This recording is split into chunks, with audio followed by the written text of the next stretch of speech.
El Señor les bendiga en esta mañana. Amén. El Señor les bendiga. ¿Me ven allá atrás? De tanto decirme el niño predicador no crecí. ¿Cuántos bendicen al Señor? Amén. Dios está aquí en esta mañana. Amén. Nos gozamos de estar aquí exaltando el nombre del Señor, compartiendo con ustedes. Y bueno, hace muchos años conocí al pastor Elías. Ambos estábamos en ministerios, digamos, distintos a los que hoy hacemos, lo que muestra que el Señor nos ha ido llevando a nuevos ríos y nuevas dimensiones. Amén. He titulado este mensaje Conociendo el reino de los cielos. ¿Cuántos conocen el reino de los cielos? La primera verdad que Jesús dijo cuando comenzó su ministerio es: el reino de los cielos se ha acercado. Es decir, desde que Jesús comenzó a predicar, comenzó el ministerio de Jesús, el reino de los cielos se ha acercado. Otra verdad que define el reino de los cielos es que Jesús dijo: mi reino no es de este mundo. Pero cuando Jesús le enseñó a sus discípulos a orar, les dijo: cuando oréis, oréis: Padre nuestro que estás en los cielos, santificado sea tu nombre, venga a nosotros, hágase tu voluntad en el cielo como en la tierra. Entonces el reino de los cielos lo trae cada creyente cuando hace la voluntad de Dios. Ahora quiero preguntarle: ¿cuántos están haciendo la voluntad de Dios? Voy a tratar de explicar el reino de los cielos desde una parábola. Jesús usó la parábola, que era una historia breve, es una ilustración para revelar verdades, y hay 43 parábolas. No voy a explicar las 43, tranquilos. Pero hay 17 parábolas específicamente que hablan acerca del tema principal, es el reino de los cielos. Y es vital que los creyentes entendamos el reino de los cielos, porque Jesús dijo una verdad profunda. Dijo que en las parábolas habían unos misterios que habían sido revelados para la iglesia de Jesús. ¿Cuántos de ustedes quieren hoy caminar sobre esos misterios? Vamos a Mateo capítulo 13 y vamos a entender. Yo traje la Nueva Versión Internacional de la Biblia. Muchas veces vamos a leer en distintas versiones y me gusta esta traducción. Y dice: y les dijo en parábolas muchas cosas como estas. Un sembrador salió a sembrar. De las pocas parábolas que Jesús le puso el nombre, o casi la única que Jesús le puso el nombre, le puso la parábola del sembrador, es esta parábola. Así que él dice: mientras iba esparciendo la semilla, una parte cayó junto al camino y llegaron los pájaros y se la comieron. Otra parte cayó en terreno pedregoso sin mucha tierra. Esa semilla brotó pronto porque la tierra no era profunda. Pero cuando salió el sol, las plantas se marchitaron y por no tener raíz se secaron. Otra parte de la semilla cayó entre los espinos, que al crecer la ahogaron, pero las otras semillas cayeron en buen terreno. El que se dio una cosecha que rindió 30, 60 y hasta 100 veces más de lo que se había sembrado. Ahí está la clave de la parábola, versículo 9. El que tenga oídos, que oiga. El que tenga oídos, que oiga. Sigamos. Versículo 10 dice: los discípulos se acercaron y le preguntaron: ¿por qué le hablas a la gente en parábolas? Versículo 11, otra clave: a ustedes se les ha concedido conocer los secretos del reino de los cielos, pero ellos no. Segunda clave y segunda verdad que Jesús expresa allí. Hay muchas verdades en ese texto y las vamos a desmenuzar una por una, pero la segunda verdad evidente es que no todos podrán entender el reino de los cielos. Y lo que Jesús está tratando de explicar con esa parábola es que hay 4 tipos de personas que están en el reino de los cielos, pero que no entienden el reino de los cielos.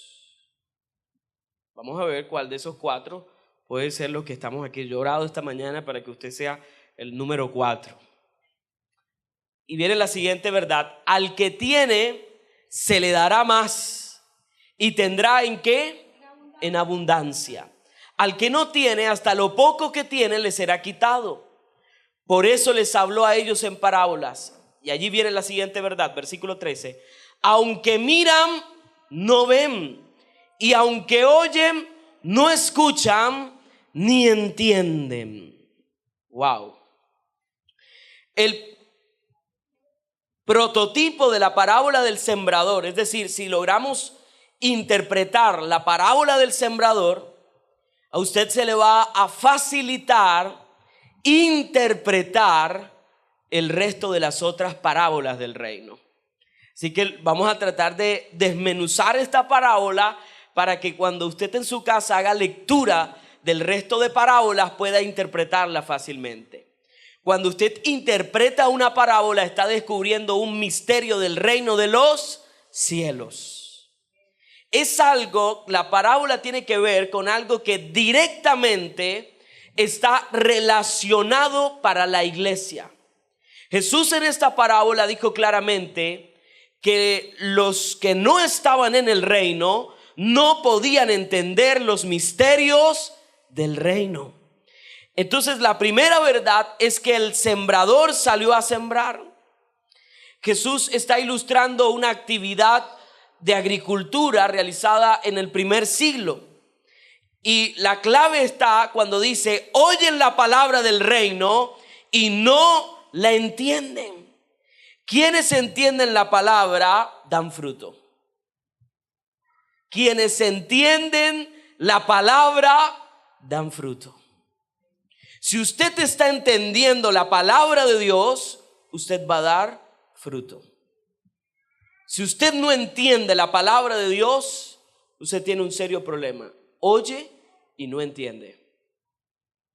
Y ese es un misterio del reino de Dios. Por eso el Señor dice: oídos oigan. El que tiene capacidad de escuchar va a poder entender el reino de los cielos.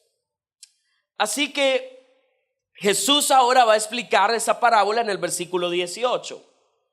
Voy a enseñar en los primeros minutos, así que mucha atención. Escuchen lo que significa la parábola del sembrador, explica Jesús, versículo 15. Cuando alguien oye la palabra acerca del reino y no la entiende, viene el maligno y arrebata lo que se sembró ¿en dónde? En su corazón. Jesús habla de 4 tipos de oyentes. El primer tipo de oyente es alguien que viene, oye la palabra, pero viene Satanás y estorba la palabra que ha oído y esa persona no la puede entender. Ahorita que usted está sentado, en cada reunión que usted está sentado oyendo la palabra, usted está siendo bombardeado con pensamientos, con cuestionamientos y racionamientos que comienzan a contradecir las verdades de Dios. Sigue, hijo, ahora volvemos. Yo he clasificado con nombres distintos, llevarlos a la actualidad, de ese grupo de personas. Ese primer grupo de personas Jesús le llama el hombre racional. El hombre racional es la gente más culta. Es la gente que uno le está explicando algo tan sencillo como el amor de Dios. Usted tiene que entender algo: el reino de los cielos es completamente sencillo. Hermano, es que yo quiero entender las verdades de Dios. Cuando uno entiende todo lo que Jesús dijo, Jesús no te mandó a entender fuera de lo que explicó. Pero hay gente que comienza a decir: pero es que no me cabe, no concluye. Su racionamiento le imposibilita entender el reino de los cielos. Y cuando él dice: vienen las aves del cielo más adelante, pero notemos que habla acerca de que Satanás, ¿qué hace? Comienza a tratar de estorbar tu pensamiento. Recientemente salió un estudio de donde habían estudiado las personas más corruptas de Colombia. ¿Sabe usted dónde estudiaron las personas más corruptas de Colombia? En las mejores universidades. Es decir, entre más saben, más conocen, más impíos son. No estoy diciendo que no estudie. Yo he sido un hombre que me encanta el estudio. Pero a lo que quiero decir es lo que Pablo enseña en Romanos capítulo 1, versículo 18. Y se hicieron necios en sus racionamientos y ocultaron la verdad de Dios por la mentira de los hombres. Un grupo de magistrados de las altas cortes de este país hace 2 años decidió cambiar el concepto de la familia que se había hecho en la Constitución del 91. Y en la Constitución del 91 se entendía que papá y mamá eran familia. Pero a partir de un pupitrazo, 6 personas que estudiaron en las mejores universidades, 6 personas con los mejores títulos, con toda la experiencia del mundo, cambiaron una verdad de Dios por la verdad de ellos. 2 años después, se ha descubierto que esas mismas personas que cambiaron el concepto de la verdad de la familia están hoy acusados por un cartel llamado el cartel de la toga. Es decir, entre más el hombre se separa de las verdades de Dios, más construye sus propias verdades, que son verdades relativas. Y esas verdades relativas tienen que ver con que ellos dicen: tu verdad no es mi verdad. Y alguien que camina en el reino de los cielos tiene que entender que las verdades de Dios no son relativas, sino absolutas. ¿Y qué quiere decir eso de absoluto? Que no son modificables, que Dios no nos pide permiso para decir lo que dijo. Amén.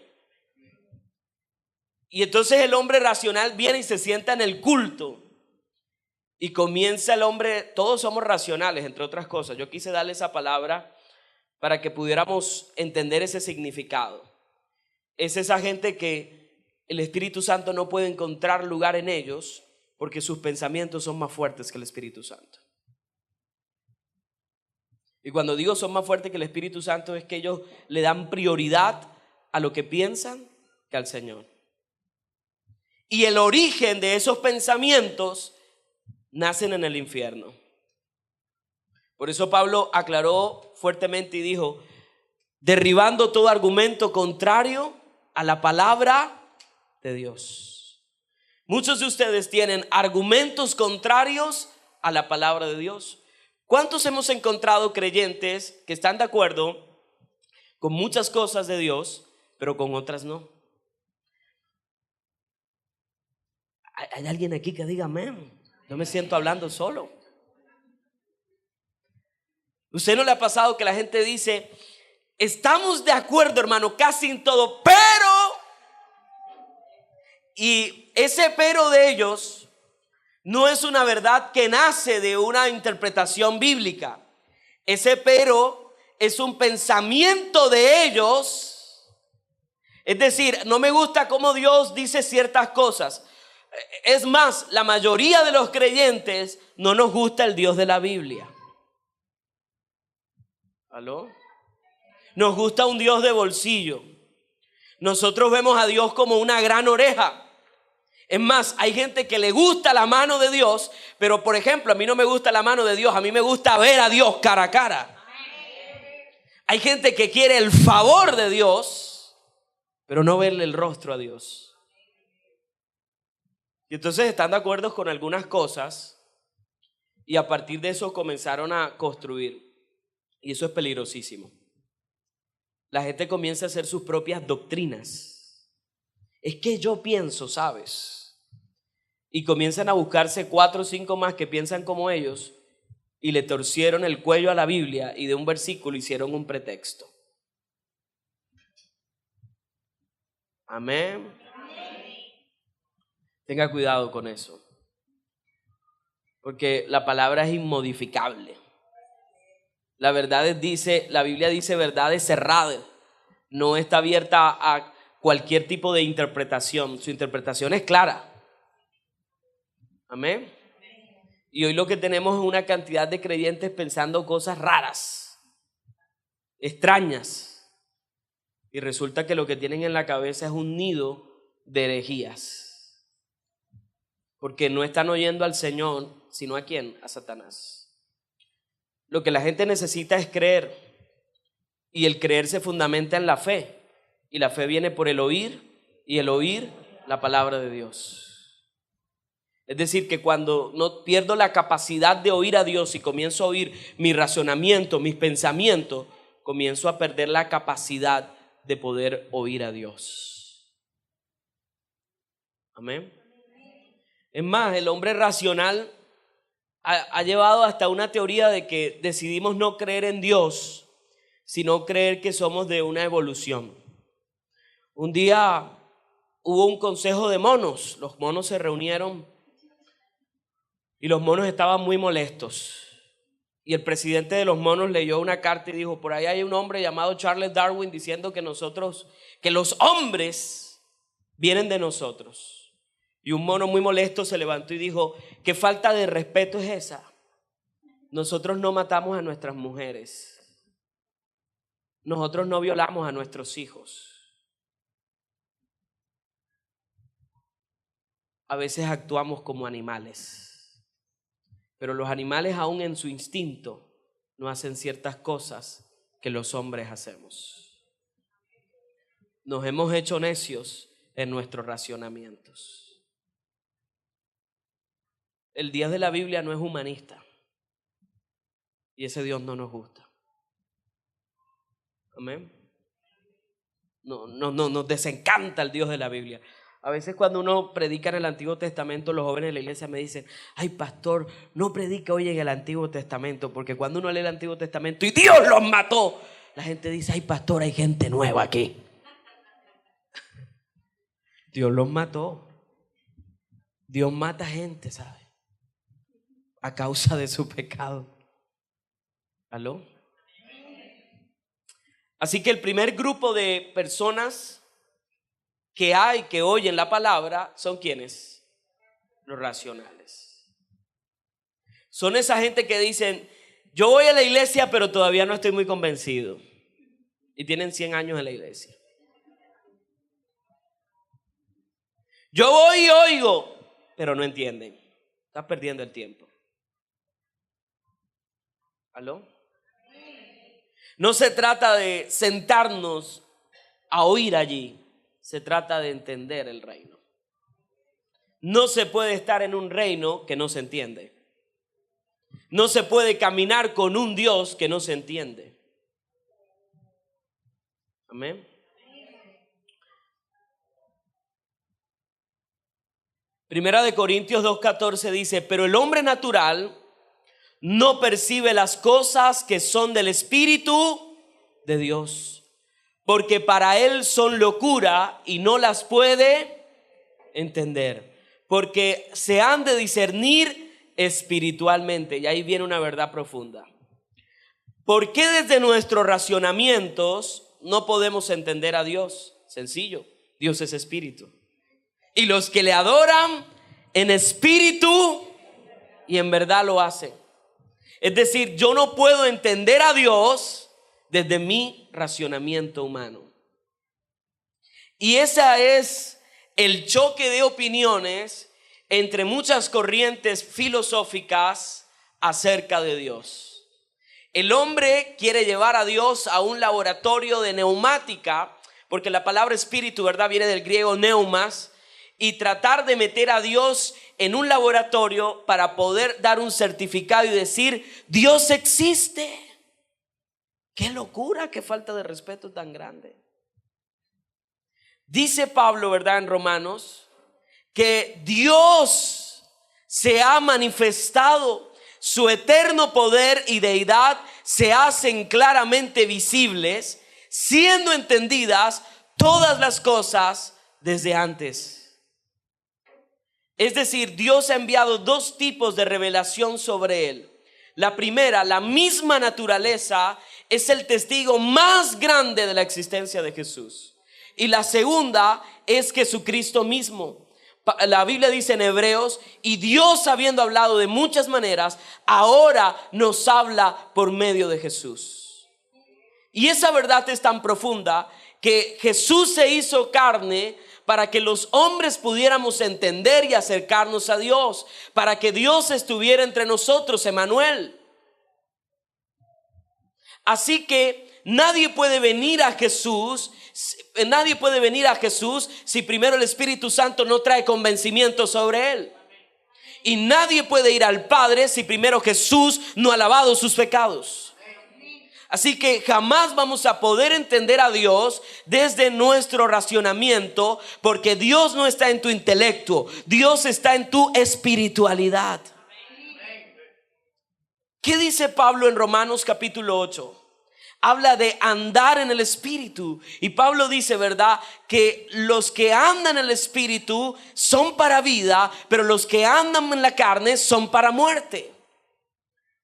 Y hay mucho creyente que no entiende las cosas del Espíritu porque vive en una dimensión carnal. Y como oyen pero no entienden, no pueden dar frutos. ¿Y qué dijo Jesús cuando una persona no da frutos? Será cortado y echado ¿dónde? Al fuego. Muy bien. ¿Estamos aquí, hermanos? Vaya conmigo a Mateo capítulo 13, versículo 20. Mateo 13:20, tenga la Biblia abierta. Dice Mateo 13:20: y el que fue sembrado en pedregales, aquí viene el segundo grupo de personas, y el que fue sembrado ¿en dónde? Muy bien. Este es el que oye la palabra y al momento la recibe con gozo, pero no tiene raíz en sí, sino que es de corta duración. Pues al venir la aflicción o la persecución por causa de la palabra, luego tropieza. Ese segundo grupo de personas los he llamado las personas emotivas. Pastor, ¿qué palabra? Hablan en lengua. Ushey. Se vuelven chinos. Y de pronto el pastor un día dice, bueno, vamos a comprar este sitio. Y son los primeros que vienen y dice, pastor, ¿cuánto vale que yo mañana lo pongo? Mañana no aparecen. Y los llama uno, ¿verdad? Pastor, es que esto es muy duro. Son los creyentes que son inestables emocionalmente, que las circunstancias manejan sus emociones. Y el Señor nos está dando una lección importante. Está diciendo, quien quiere seguirme no puede seguirme basado en sus emociones. Se habla, ¿verdad?, que existen muchas emociones, pero hay un grupo básico de emociones: la ira, el temor, la alegría y muchas más. Pero cuando uno es controlado por las emociones va a tener un problema grande en la vida, y Santiago lo resume así. Santiago dice que el hombre es como la onda del mar, es llevado de aquí para allá. ¿Qué pasa cuando una persona es llevada de aquí para allá? Dice Santiago, es inestable en todos sus caminos. Son las personas que comienzan algo y nunca lo terminan. Comenzaron una dieta, ¿verdad?, la primera semana, fuertes el lunes de victoria. Llegó el sábado y perdieron el año. Dijeron, el lunes arranco.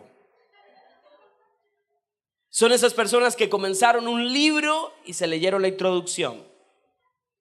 Son las personas que comenzaron un proyecto y lo abandonaron. son personas que a lo largo de toda su vida nunca van a poder culminar lo que terminan. ¿Podrá Dios, podrá el Señor designarle, confiarle a una persona así su reino? ¿Qué haría una persona inestable emocionalmente? Va a dejar el reino a mitad de camino. Qué silencio tan tremendo. Creo que hoy hay un sepelio aquí, muchos están muriendo y están viviendo para Cristo. Están oyendo la palabra. Así que hubo un discípulo de Jesús que fue completamente emocional. Y vamos a ver cómo resultó esa persona siendo sanada de su emotividad. Y era Pedro. Dice Mateo 26:33. Entonces Pedro respondiendo le dijo: aunque todos se aparten por causa de ti, yo nunca me apartaré. Wow. Yo sufrí mucho con los emotivos, porque los emotivos lo emocionan a uno también. Pastor, donde usted vaya, yo iré al infinito y más allá. ¿Aló? Pero son los primeros que cuando llegan al recibo dicen: gloria a Dios, aleluya. Amén. Son los primeros que huyen al compromiso, porque los emotivos tienen compromiso acuerdo a su estado de ánimo. Si hoy están alegres, un estado emocional, pero hay gente que la cual usted está hablando y de repente cambia y pasa a un estado de ira y se transforma. ¿Usted sabía que está permitido solo coger rabia hasta las 6 de la tarde? Dice la Biblia: no se ponga el sol sobre nuestro enojo, el sol se pone a las 6. El Señor te dice: no te acuestes con esa ira. Ahora, una cosa, ¿verdad? Dice la Biblia: airados, pero no pequéis. Cuando la ira se vuelve, ¿verdad?, te encolerizas, es dañina. Y nuestro cuerpo comienza a somatizar las emociones. Y hoy estudios médicos dicen, ¿verdad?, que muchas enfermedades tienen su origen en el manejo de las emociones. Al cabo que cuando usted coge rabia, ¿no le da como un dolorcito aquí? Ay, el corazón le está diciendo: sigue cogiendo rabia, que cualquier día estallo. Cuando tiene cierta emoción, le da un dolor aquí en la parte baja de su abdomen, el hígado comienza a hablar.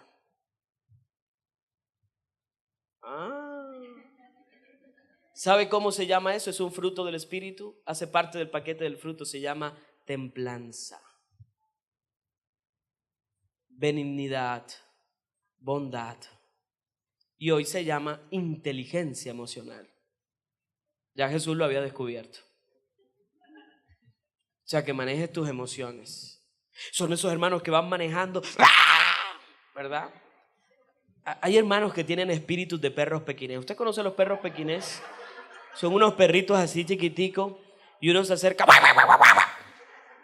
y uno le dice: hermano, Dios le bendiga. Santo Señor, espíritu de perro pequinés, fuera de aquí. ¿Aló? Todo el tiempo están enojados.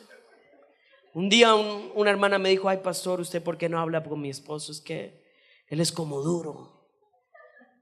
No da, hermana, no, es generoso. Lo que pasa es que es como una momia, inexpresivo.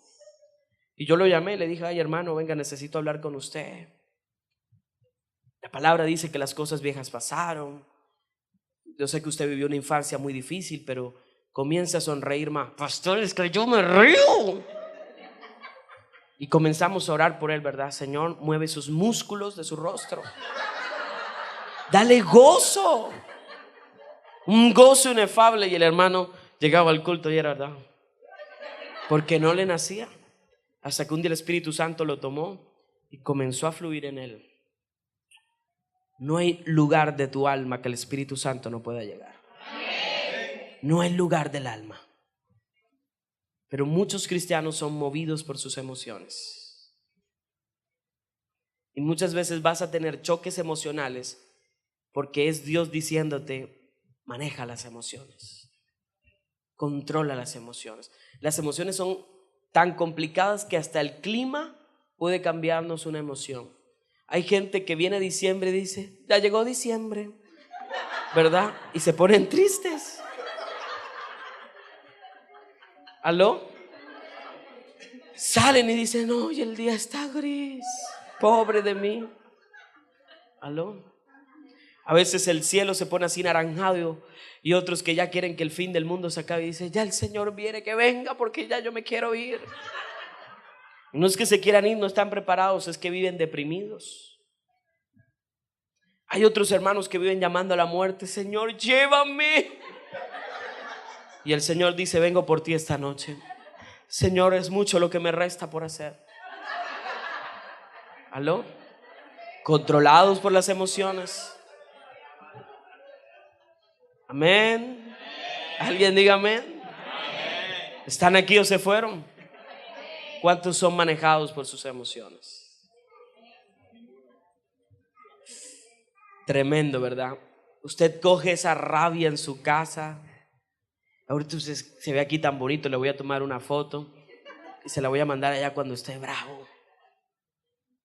Y usted a veces coge tanta rabia que se olvida que es cristiano. Hay muchas hermanas que el esposo les tiene que recordar que son evangélicas. Bueno, y tú no eres evangélica. ¿Aló? Dele un fuerte aplauso al Señor. Aleluya. Ustedes no notaron que se rieron más las hermanas que los hermanos. La cosa fue con ella. La cosa fue seria. ¿Cuántos se les olvida que son evangélicos en la casa a veces? Están confesando los hermanos. Las emociones son una cosa seria, ¿cierto que sí? Por ejemplo, la gente cuando se enamora lo que tiene es un tanque lleno de emociones. Y cuando van pasando los años y van descubriendo que la persona sin maquillaje es: Señor, tu misericordia. ¿Cierto que sí? Cuando ese hombre se quita los zapatos, tú dices: oye, niño, cómprate una máscara. ¿Aló? Y la gente dice: ay, se me acabó el amor. No, se agotaron las emociones. Tenían las emociones al 100. El tipo siempre tuvo pecueca, lo que pasa es que no lo entendía. ¿Ah? Uno hace en Semana Santa un lavatorio de pie y el hermano anda, ¿verdad?, por ahí ocultando el pie. Es el último que sale y mete el agua en la taza enseguida. Los emotivos. Entonces miren qué le pasó al hermano Pedro. Versículo 34. Jesús le dijo: en verdad te digo que esta misma noche, antes que el gallo cante, me negarás 3 veces. Y él arma casi un sindicato. Pedro le dijo: aunque tenga que morir contigo, jamás te negaré. Uy, qué fidelidad tan grande. Todos los discípulos le dijeron también lo mismo. Jesús estaba diciendo una verdad y Pedro dijo: no, Señor. ¿Saben una cosa? Todo hermano emocional es negón. Yo, olvídate, yo no, jamás. Cuando uno los confronta y le dice: hermano, es que usted tiene que mejorar tal cosa. Yo, hermano, usted está muy equivocado. Muy equivocado, ¿sabe? Y la palabra. Y sacan la palabra. Porque son corazones que oyen, pero no entienden. Jesús le está hablando una cosa a Pedro seria y él está negando lo que estaba en el corazón. Porque los ojos se hicieron para ver para afuera. Así que uno no ve lo que está dentro. Y a veces hay personas que en amor nos dicen ciertas cosas y no nos gusta. No voy más a esa iglesia. Más. Y llevaron a ese chiquitico menos. Y yo estaba allá atrás y ni veía. Así que no voy más. ¿Aló? Apláudelo fuerte. Él vive Cada vez que hay una palabra de Dios es una oportunidad de misericordia para todos los que la oímos. Amén. Y Pedro que dijo, no, hasta la muerte mi vida doy por ti. Cogieron a Jesús. ¿Y qué fue lo primero que hizo? El tipo era Pedro Navaja, cortando oreja. Es el hermano que dice, lo que es con mi pastor es conmigo. ¿Cierto que sí? Y Pedro está viendo a Jesús morir y una señora se le acerca y le dice, oye, tienes una pinta de evangélico, que no puedes con ella. Yo no soy evangélico, olvídate. Pero tú hablas como ellos. Yo. Y cantó el gallo 3 veces y Pedro negó al Señor. ¿Qué había dicho Pedro minutos antes, horas antes? Yo maestro, nana y cuca. Y lo hizo. De pronto el Señor muere. Ellos se van a Galilea, están tristes, están en el lago de Galilea. No habían podido pescar nada, los pobres eran de verdad muy de remalas. No les iba bien ni pescando y ese era su oficio. Y de pronto oyen a alguien allá en la orilla, un tipo cabellón, porque Jesús era cabellón. ¿Sabía usted eso? Usaba el pelo largo, pero nosotros ya no, porque eso es cultural. Y de pronto comienza a gritar Jesús, no tiren la red de ese lado, pónganla de este. ¿Quién es ese? Dice que manden a callar ese loco. Él es el que está pescando, yo. Pero decidieron hacerlo como para callar al loquito y tiraron la red. Y empezaron a salir los peces. Y ellos dijeron, este milagro lo conocemos. Este milagro lo conocemos. Y dijeron, es el maestro. Y miren lo bueno que es el Señor, los estaba esperando con un pescadito. Y todo el mundo comió del pescado y el Señor les hizo señal a los demás. Ya eran 11 porque ya uno se había ahorcado. Judas tuvo un problema. Judas no se arrepintió. Judas tuvo remordimiento. Y una cosa es el arrepentimiento y una el remordimiento. El remordimiento lo hizo que se ahorcara. El arrepentimiento lo hubiese llevado a los pies de Jesús. Y hay gente que viene a la iglesia y dice, no peco más, pastor, no abandono el pecado. Pero es sabroso pecar, pastor. Tienen remordimiento, mas no arrepentimiento. ¿Cierto que sí? Así que Jesús le hace señal a los 11, déjenme aquí con el hombre. Eso es como cuando uno al pastor le dice, necesito hablar contigo. Y el pastor pone esa voz de misterio y uno dice, ay pastor, ¿de qué será? ¿Es bueno o malo? Y de repente el Señor se queda con Pedro. Eso debe ser bien incómodo porque tú sabes lo que hiciste. Y el Señor, y tú mirando, ¿verdad? Y el Señor hablándote. Y de pronto Jesús hace una pregunta bien incómoda. Pedro, ya me va a preguntar que si lo negué. ¿Me amas? Uy, qué pregunta tan difícil. Y comenzó la sanidad de la emotividad. Pedro, ¿me amas? Señor, tú sabes que te amo. ¿Sabe qué es lo bueno de Jesús? Que nosotros podemos echarle embuste a todo el mundo, pero al Señor no. Y gente que cuando ora dice, Señor, si tú me bendices, yo te doy. El Señor dice el Señor, sí, ¿cómo no? Señor, dame un carro que va a ser para la obra. Lo ve uno, ay hermano, no vino, estaba lavando el carro, hermano. Segunda pregunta, Pedro, ¿me amas? Señor, tú sabes que te amo. Tercera pregunta, Pedro, ¿me amas? Tú sabes que te amo. Apacienta mis ovejas. Un encuentro verdadero con Jesús, mirándole a los ojos, sanará tu emotividad. Necesitamos encontrarnos con Dios para sanar nuestra emotividad.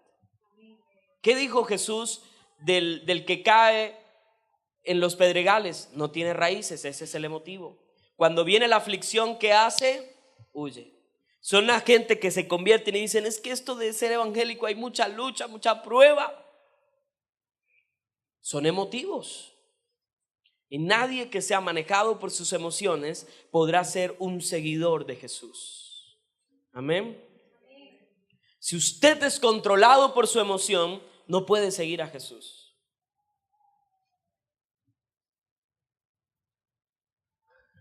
Mateo capítulo 13, ¿están ahí?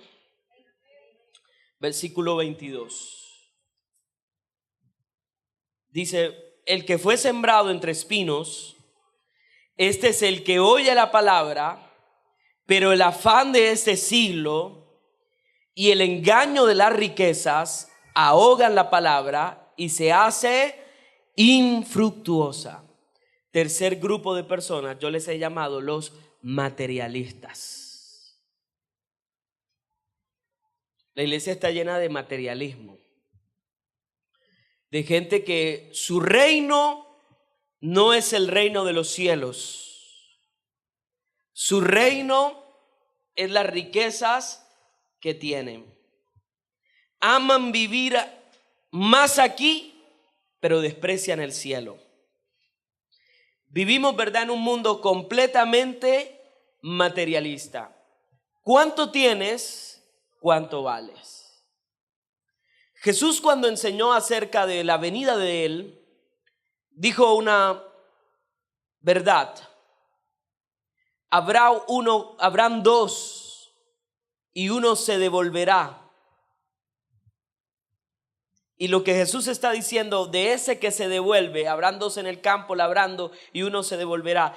Ese que se devuelve a buscar lo que se queda, es el materialista. Y ahorita cuando les hablaba de que hay un grupo de creyentes que le gusta más la mano de Dios que el rostro de Dios. La mayoría de nuestras oraciones están basadas en qué le pedimos a Dios. Y la palabra enseña, ¿verdad?, que muchas de nuestras oraciones no son contestadas, no tienen respuesta, porque pedimos para nuestras propias concupiscencias, para nuestros propios deseos. Y muchas veces Dios no nos contesta porque definitivamente lo que estamos pidiendo puede ser un dulce para un diabético. Puede ser su muerte. Y hay gente que lleva años orando y Dios no le contesta. Quiero decirle, ya Dios le contestó. Ya Dios le dijo que no. Ya Dios te dijo que no. Porque nos gusta el sí de Dios, pero no nos gustan los no de Dios. Y a veces Dios nos dice no a ciertas cosas. Y ahí es donde comenzamos en nuestro necio corazón a tratar de buscar la bendición, oído a esto, buscar la bendición por medios carnales. Hay gente que Dios no la ha bendecido, ellos buscaron la bendición por medios carnales. Y hay un ejemplo bíblico acerca de eso y se llamó Jacob. Jacob, su mamá le dijo, ¿verdad? Hijo, tu padre va a bendecir a tu hermano Esaú. Buscaron unas pieles de animales para decir, ¿verdad?, que era Esaú, y se llevó toda la bendición. Isaac derramó toda la bendición sobre Jacob. ¿Y cómo sabemos que fue una bendición por medios carnales? 1, usurpó el lugar de su hermano. 2, mintió. 3, ¿verdad?, tuvo que huir de su casa porque su hermano lo iba a asesinar. Destruyó la unidad familiar.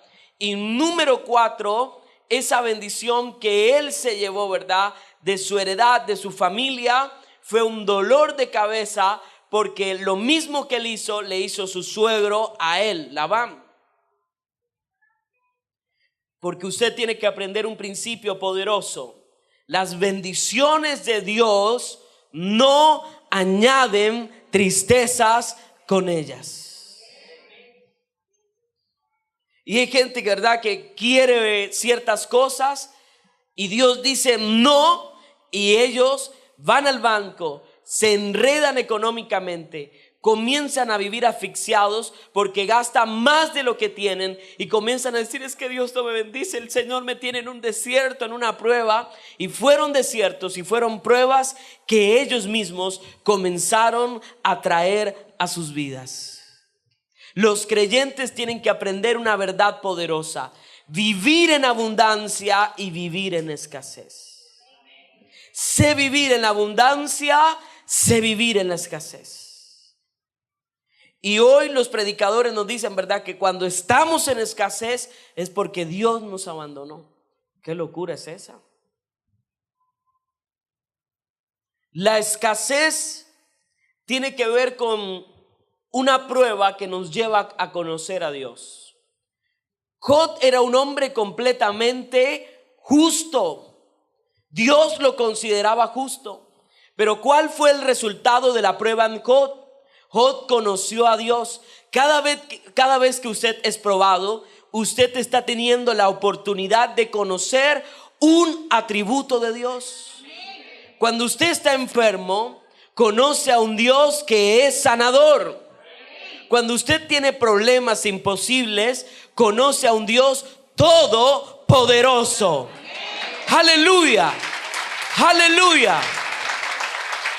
Así que tu prueba te da la posibilidad de conocer a Dios. Pero una cosa es el desierto cuando el Espíritu Santo nos lleva, y otra cosa es cuando nosotros hemos generado los desiertos. Volviendo, los emotivos compran emotivamente, compran a veces cosas que no necesitan y están enredados. Mucha gente, cuando yo era niño predicador, ¿verdad?, la gente se me acercaba y me decía: ay, hermano, yo quiero que usted vaya en mi casa para que usted ore porque mi hijo es rebelde. Y yo decía: sí, hermana, vamos a orar. Pero dentro de mí decía: uy, si usted lo rebeldizó, ahora yo cómo se lo voy a arreglar. ¿Aló? Hay gente que ha hecho de los hijos unos pequeños dictadores. Ay, es que el nene no quiere esto, pastor. Pastor, va a cumplir 15 años y se va a traumatizar. A los hijos hay que enseñarlos a vivir en la abundancia y en la escasez. Amén. En los tiempos buenos y en los tiempos malos. Amén. Y Dios quiere extirpar el materialismo. Y aquí voy. Hay dos tipos de ladrones: el que usted elige y el que lo elige a usted. Yo pensé que iban a gritar amén. Usted va por la calle y un ladrón dice: uy, allá va un iPhone 8. Y lo encañonan. El ladrón lo eligió a usted. Pero nosotros por años hemos vivido eligiendo un mundo de ladrones. Ladrones que le cuestan al país billones de pesos. Anualmente en Colombia se roban 40 billones de pesos en corrupción. En promedio nos roban de nuestros bolsillos como 1 millón de pesos anual de nuestros impuestos. En un colombiano promedio. Son esa gente que les llaman honorables padres de la patria y se roban la plata de los niños.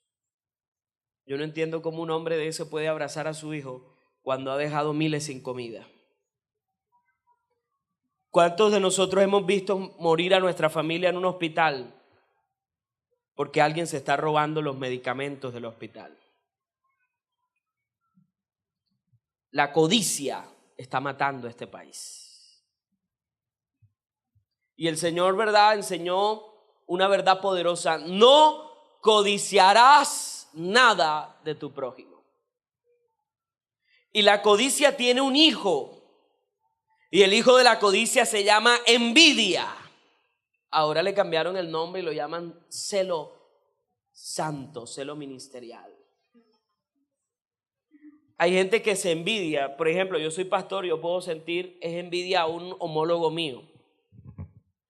Un día un pastor me dijo: ay, imagínense, me dividieron la iglesia y se llevó la gente y montaron al frente. Y yo le dije a ese pastor: pastor, no se preocupe, solo cierran ahorita. Al año me llamó el pastor y me dijo: ay, mi hijo, ya compraron la casa. han crecido más que yo. Y yo comencé a orar, pero yo oraba molesto. Y yo decía, Señor, ¿cómo puedes bendecir a un impío de eso? ¿Cómo puedes usar a un impío de eso? ¿Cómo puedes permitir que alguien que divide el cuerpo de Cristo sea bendecido? Y el Señor me habló y me recordó la parábola del Señor de la viña. Contrató unos a las 8 de la mañana, contrató a otros a las 10, otros a las 3 y uno a las 4 y a todos les pagó lo mismo. ¿Sabes qué me dijo el Señor? Cállate. Yo soy soberano. Y a veces estamos llenos de envidias. Y la envidia originó la primera muerte entre dos hermanos, Caín y Abel. Y acaba de llegar y ya mira la bendición que tiene. Ya lo pusieron a ministrar. Estamos muertos de envidia. Yo cuando veo a alguien que Dios lo prospera, yo digo, gloria a Dios, un pobre menos. Un pobre menos. Gózate cuando los hermanos, Dios los comienza a bendecir. Nos está matando el materialismo. Hay un grupo, yo no sé hasta qué hora es aquí. Yo puedo seguir yo ya. Santo. El reloj como que se paró. No falta media hora, ¿no? Ya. Ay, Dios mío. No me invitan aquí más ahora. Vamos a ponernos sobre nuestros pies. Creo que falta una, ya vamos a terminar. ¿Cuál es la clave de la parábola del sembrador? El que oye la palabra y la entiende. El que oye la palabra y la entiende. Esos son los que dan fruto al 100%. ¿Cuándo usted va a dar fruto? Cuando oye la palabra. Yo antes de venir esta mañana decía, Señor, que todos los que estén en la iglesia acá sean los que oyen y entienden la palabra.